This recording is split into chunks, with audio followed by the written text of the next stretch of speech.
Welcome to the Old Time Radio Westerns. I'm your host, Andrew Rhynes, and let's get into this episode. This episode's going to be Have Gun Will Travel. Original air date is October 25th, 1959, and the title is When in Rome. Let's get into it, and thanks for listening.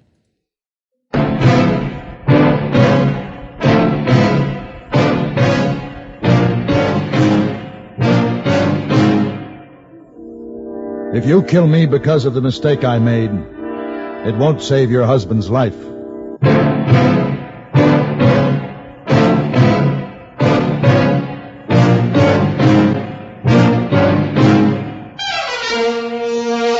Have Gun Will Travel. Starring Mr. John Dehner as Paladin. San Francisco, 1875.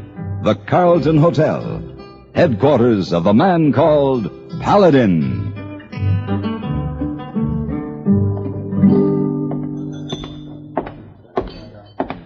Oh, Mr. Paladin. Well, Mrs. Temple and Mr. Temple, how are you this morning? Won't you join us for breakfast, Mr. Paladin? We'd sure like to have your company. Well, all right. Very kind of you. I don't enjoy eating alone either. Oh, I thought you two were leaving last night. William never showed up. I can't imagine our son-in-law leaving us here, waiting. I just know something's wrong. Now, Dora, there's no use fretting. I told you there must have been a mix-up in the dates. Either that or Imogene hasn't gotten your letter yet. But I wrote her 4 weeks before we left. Where does your daughter live? Oh, she and her husband have a farm near San Jose. Oh, Charlie, the desk clerk said they call it San Jose. Oh, well, Mr. Paladin knows where I mean. Well, if you sent a letter from Ohio 4 weeks before you left, she would have gotten it by now. That's what I think. I told Imogene that the train would arrive on the 15th, and we would come to the Carlton Hotel and wait for William to pick us up, just like she asked us to. Well, we got here on the 15th, and that was 2 days ago. Oh, Mr. Paladin! Mr. Paladin! Yes, over here, Heyboy. Oh, they told me you were in here, but I didn't see you at your table. Yes, well, Mr. and Mrs. Temple asked me to join them. Oh, very good. Telegram come for you, Mr. Paladin. Oh, thank you. Would you excuse me, Oh, please? yes, of course. Go right ahead.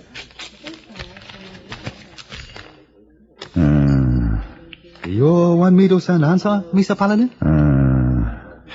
Yes, the usual reply, Heyboy, and I'll be leaving on the afternoon stage. Yes, sir. Oh, dear me, I do hate telegrams. I hope that wasn't bad news, Mr. Paladin. Oh, no, just a business matter. But by coincidence, I'll be going to San Jose myself today. Dora? Maybe we ought to go on that stage, too, with Mr. Paladin. But what about William?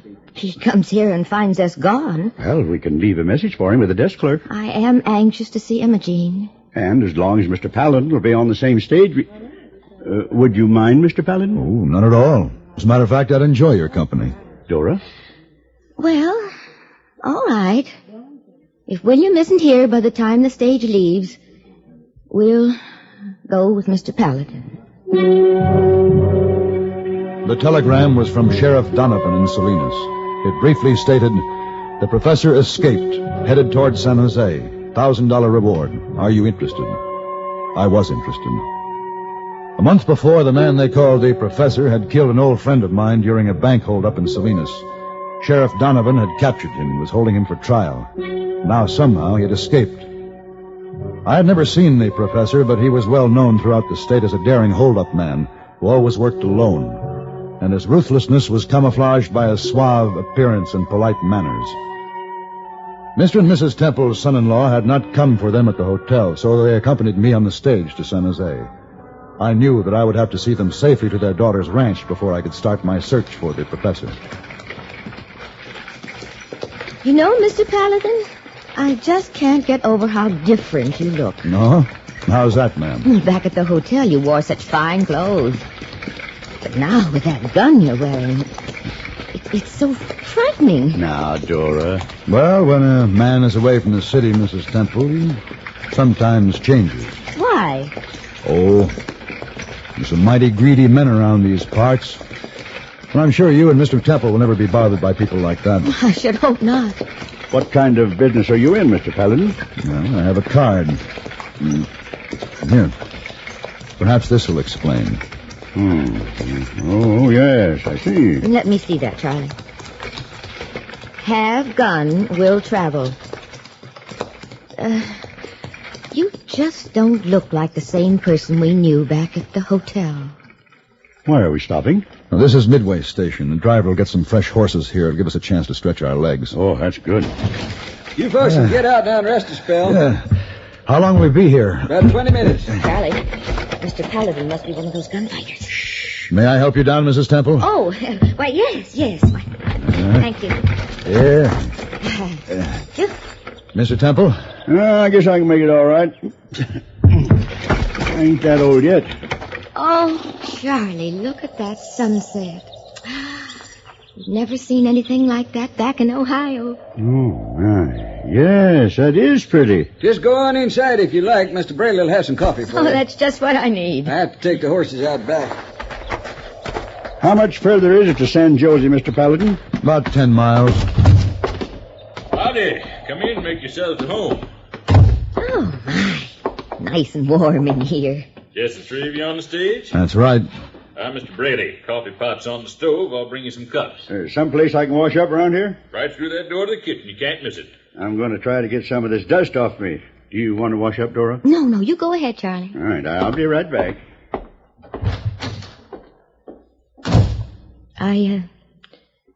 I hope I haven't said anything unflattering toward you, Mr. Paladin. Huh. About the gun? Yes. Oh, no. I just don't understand why a man would have to wear a gun. Here you are, folks. Just help yourselves to the coffee. Thank you. Mr. Braley, do you stay out here in this desolate place all alone? Why, yes, ma'am. I have my own living quarters right here. People come through twice or maybe 3 times a day. Always seeing new faces. And they don't stay more than 20 minutes or so. It's right pleasant. Howdy. How do you do?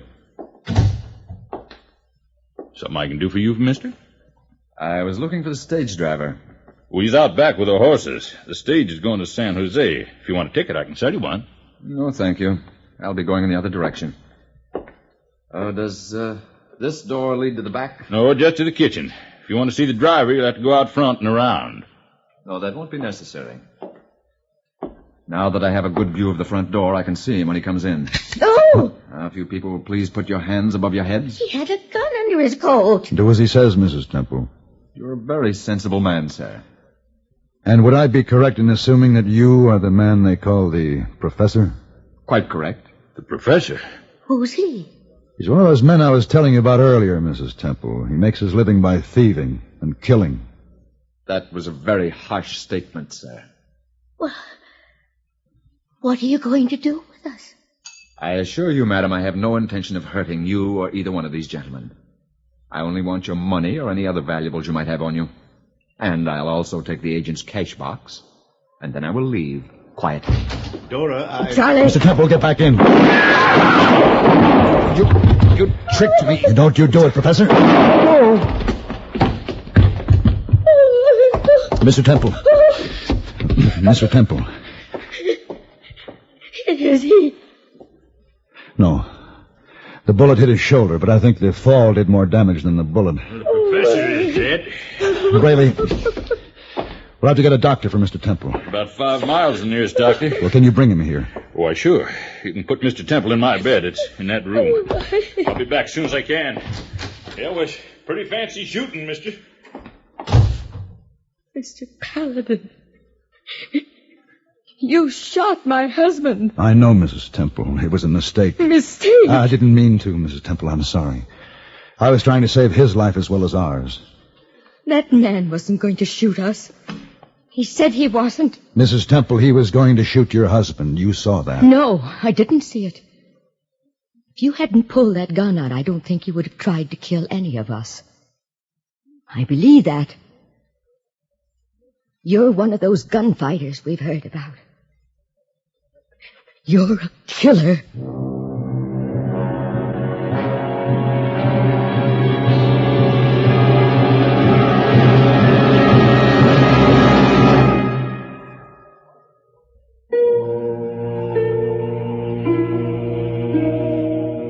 The stage driver agreed to take the professor's body into San Jose and tell the sheriff what had happened. I carried Mr. Temple to the bed and made him as comfortable as possible. He was still unconscious. Mrs. Temple and I kept a close watch over him as we waited for Braley to return with the doctor.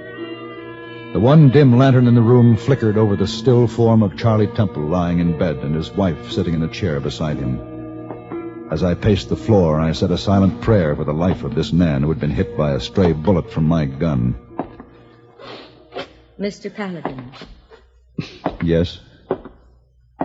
I was thinking about how pleasant it was back at that hotel in San Francisco.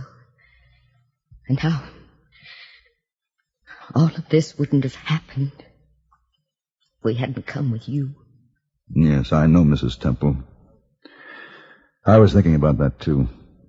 You never know what a person is really like when you first meet them.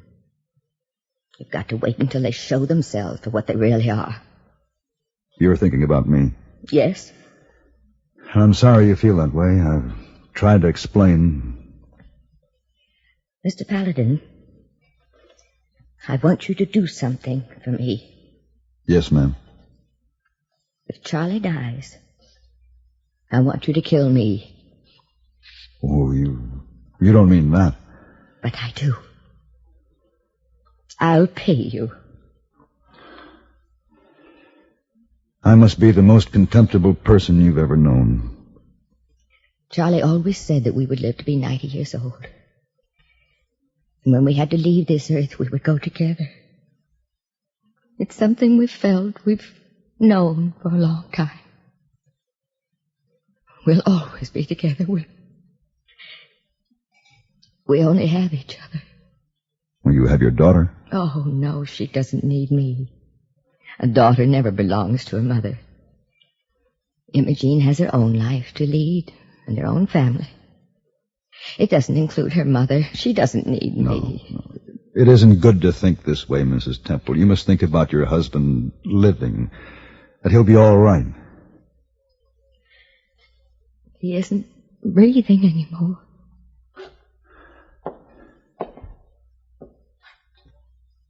You're wrong. He is breathing. He's still the same. But it doesn't look like it. I assure you he is. You're getting weary, Mrs. Temple. Why don't you step outside and get some fresh air? No, I won't leave Charlie. You can't make me do that. Well, I wouldn't try if you didn't want to. Could I get you a cup of coffee? Oh, yes, thank you. I'd like some coffee.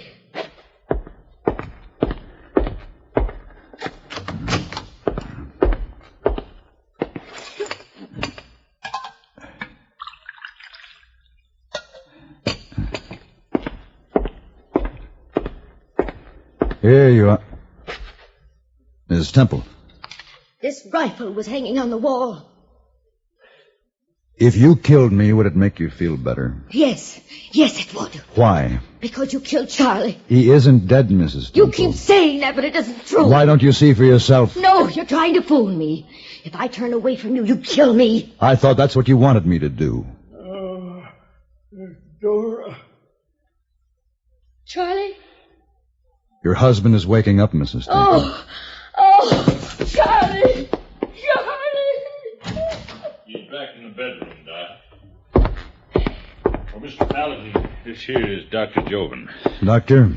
Mr. Paladin? He was home having supper, but he come with me just as soon as I got there. Is the man still unconscious? I think he's coming out of it, but there's been quite a strain on Mrs. Temple. Maybe you can give her something to quiet her down. I'll see what I can do. I guess it's been pretty calm around here while I was gone, huh? Yes.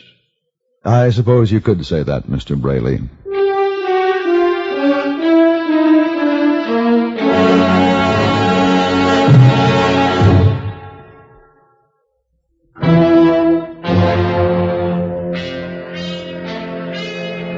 Before the doctor left, he assured me that Mr. Temple was going to be all right, and that Mrs. Temple was resting comfortably. He suggested that I wait until the next morning to continue our trip to their daughter's ranch. It's funny how, during all the excitement, I forgot to offer you something to eat. I'm glad you remembered, Mr. Braley. Think we ought to ask the old lady if she wants something? No, As long as she's resting, we might as well leave her alone. If she wakes up before we turn in, maybe she'll want to eat. I want you to know that you're welcome to use my wagon in the morning to take him into San Jose. That's mighty kind of you, Mr. Bailey. You've been very helpful. Well, now, I wonder who that could be this time of night. Hello, Mr. Braley. Oh, Sheriff. Come in.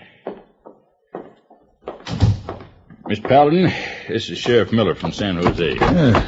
Sheriff? Mr. Paladin, I'm glad to make your acquaintance. The stage driver told me what happened here this evening, and I came out to congratulate you. For killing a man? Yes, sir. That professor cut up quite a ruckus in our town the last 2 days. Killed 3 men. We're mighty grateful for what you did. You came all the way out here to tell me that? No, not exactly. The driver told me the Temples were here, and I came out to take him back to her daughter. How's the old man? The doctor says he'll be all right, but we should wait until tomorrow morning to take him back. Oh, I see. Where's Miss Temple? Oh, she's in... I'm right here, Sheriff. I heard you talking about my daughter. Yes, ma'am. She asked me to come get you folks. How is she? Well, she was awful worried about you and Mr. Temple. She tried to get word to you up in San Francisco that she couldn't come after you. But they said you'd already left the hotel. She was waiting at the stage office for you, but, of course, you weren't on that stage when it come in. Well, she knows we're here? Yes, ma'am. The driver told her what happened. She wanted to come with me, but I wouldn't let her. Told her she'd best stay home with the kids. Why didn't William come with you? Well, I don't exactly know how to tell you this, Miss Temple. You sure you feel all right? Yes. What's happened to William? He was shot. You're telling me he's dead. William's dead? Yes, ma'am. Oh, Imogen. Oh. It happened about a mile from his ranch yesterday. He was robbed and killed by that professor fella. You mean the same man who was here? Same one. But thanks to Mr. Paladin, he won't be killing anybody else. Ever. Oh.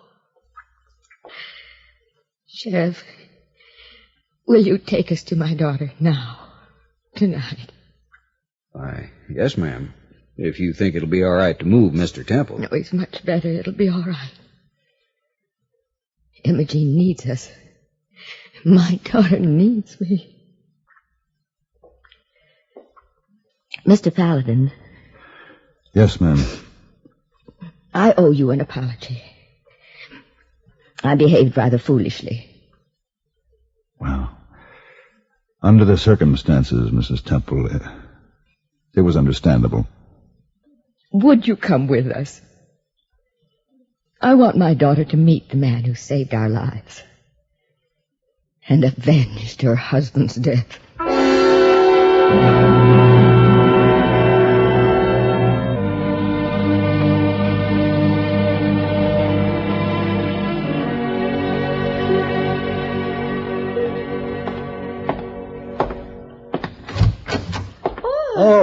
Mr. Paladin. Hello, Miss Wong. I'm so happy to see you back. Oh, it's good to be home. Oh, did you see morning paper? No, but Heyboy was trying to tell me something about it when I met him downstairs. Oh, you big hero. Oh. The paper say you shoot down notorious killer. Ah. Well, I guess a lot of people are glad the professor won't be around to threaten them anymore. Oh, yes, sir. What do you do with all that money, Mr. Paladin? Money? Money, yes, sir. $1,000 reward. Oh. I'd almost forgotten about that. Well, Miss Wong, let's send that money to Mr. and Mrs. Temple's daughter. Mr. and Mrs. Temple? Or the elderly people who were at hotel a few days ago? Yes. Yes. Their son-in-law was killed by the professor. Oh, sad. Their daughter could make good use of that money. Yes, sir. Would be very nice, Mr. Paladin.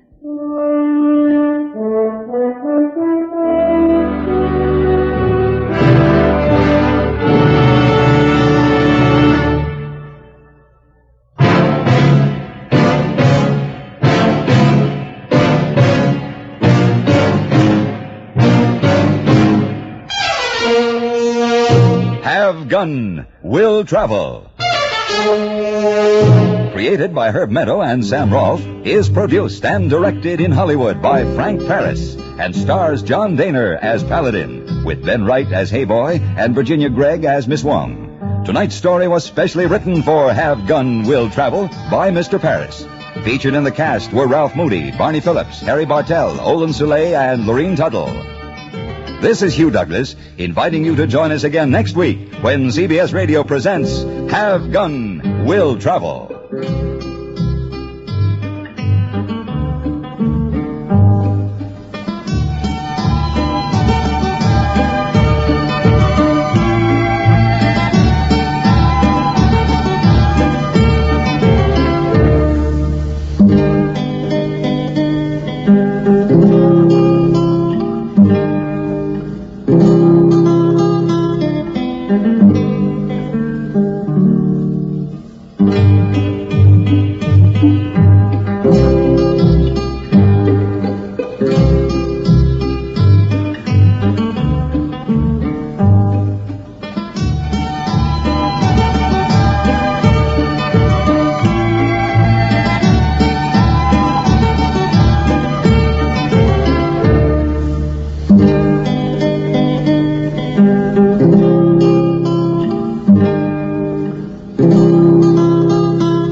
This has been a presentation of OTRWesterns.com, and we hope you enjoyed. Please take some time to like and rate our shows in your favorite podcast application. Follow us on Facebook by going to OTRWesterns.com/Facebook.